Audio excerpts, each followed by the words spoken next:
Olá, galerinha do 9º ano, tudo bom com vocês? Aqui é a professora Vanessa e estou aqui para dar mais uma aula de Educação Física. Hoje nós daremos início ao nosso segundo bimestre, com o tema da aula de hoje sobre primeiros socorros, tá bom? Vocês sabem me dizer o que significa a palavra primeiros socorros? Então vamos lá que eu vou explicar um pouquinho. Os primeiros socorros caracterizam-se por ser o primeiro atendimento prestado à vítima, que está ferida ou que adoece de forma instantânea.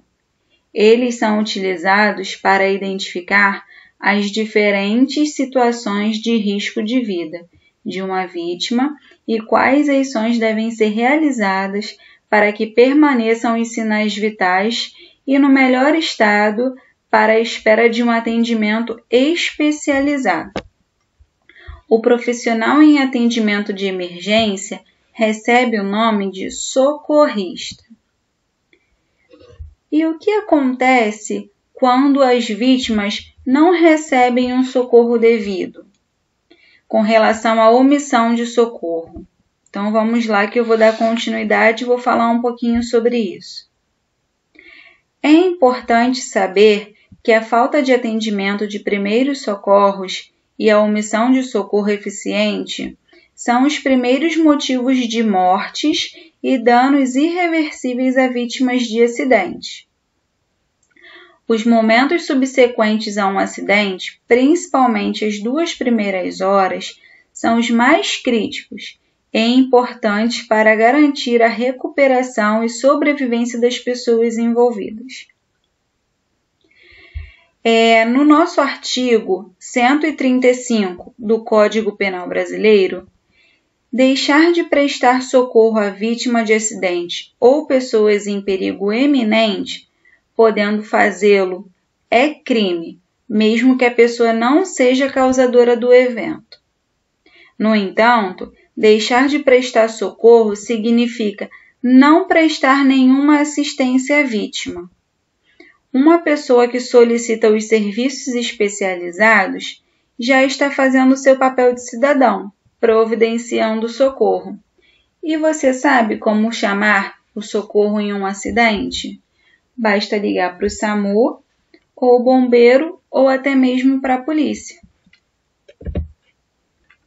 Então vamos lá, falar um pouquinho sobre a diferença de emergência e urgência. Você sabe qual a diferença entre essas 2 palavras?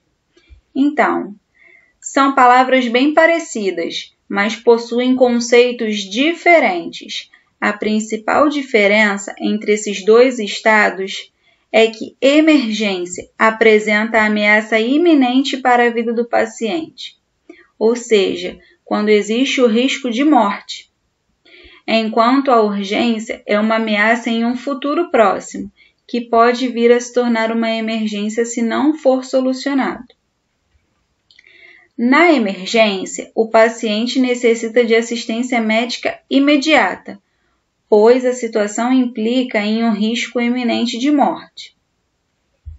Já na urgência, o paciente não apresenta risco iminente, mas que pode evoluir para complicações mais graves, sendo necessário o encaminhamento para um plantão hospitalar.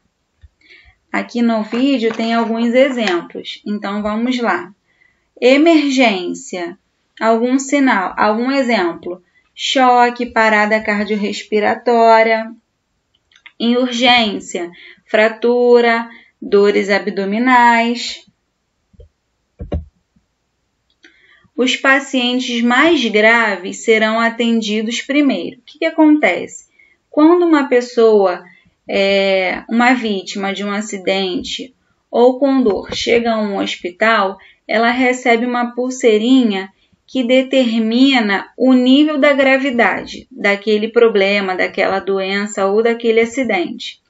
Então, para a cor vermelha, o paciente necessita de atendimento imediato, ou seja, é um paciente de emergência. Pulseira laranja, muito urgente. O paciente necessita de atendimento o mais prontamente possível. Por ser amarela, urgência, não é considerado uma emergência, já que possui condições clínicas para aguardar. Na cor verde, pouco urgente, é um caso menos grave, que exige atendimento médico, mas pode ser assistido no consultório médico ambulatorialmente. Na cor azul, não urgente, é o caso de menor complexibilidade e sem problemas recentes. Este paciente deve ser acompanhado no consultório médico.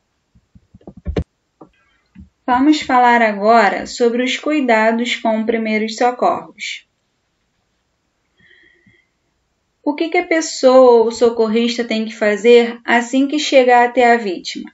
Primeiro, a avaliação do ambiente. Ele precisa avaliar se o local do acidente coloca em risco a pessoa que está socorrendo a vítima.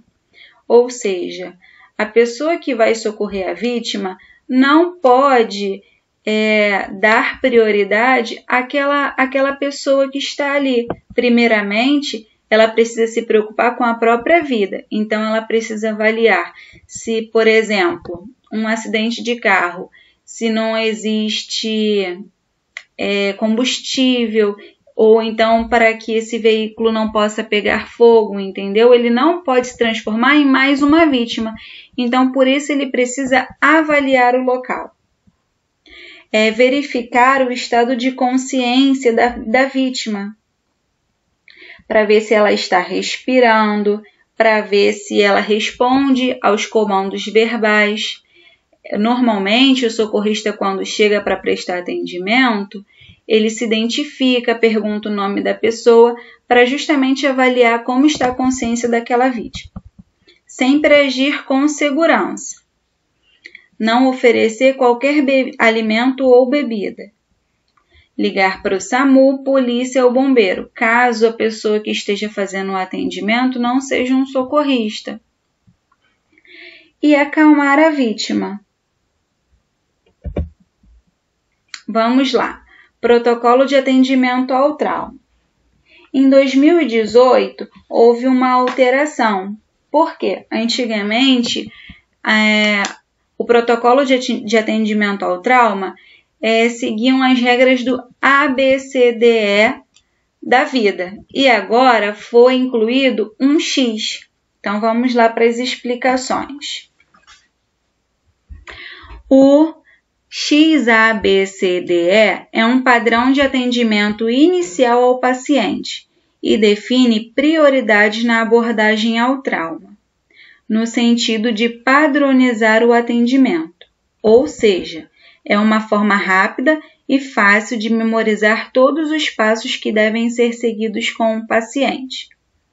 Ele foi pensado para identificar lesões potencialmente fatais ao indivíduo e é aplicável a todas as vítimas com quadro crítico, independentemente da idade.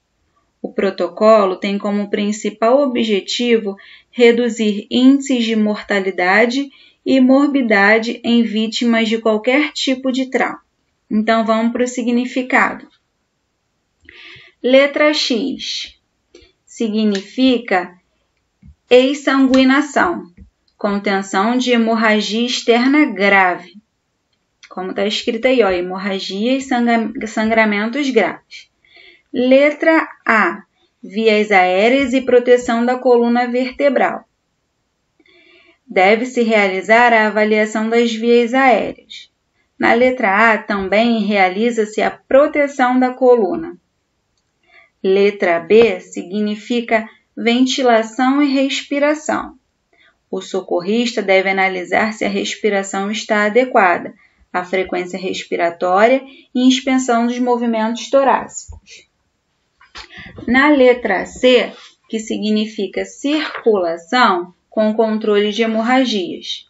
A circulação e a pesquisa por hemorragia são os principais parâmetros de análise. A maioria das hemorragias é estancada pela compressão direta do foco. A hemorragia é a principal causa de morte no trauma. Letra D. Disfunção neurológica. Na letra D, a análise do nível de consciência, reação das pupilas e o nível de lesão medular, que são medidas realizadas.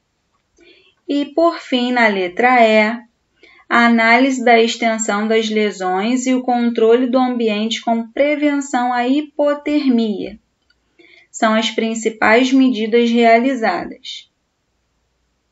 O socorrista deve analisar sinais de trauma, sangramento e manchas na pele. A parte do corpo que não está exposta pode esconder a lesão mais grave que acontece num acidente. Bom, gente, nossa primeira aula do segundo bimestre, espero que vocês tenham entendido.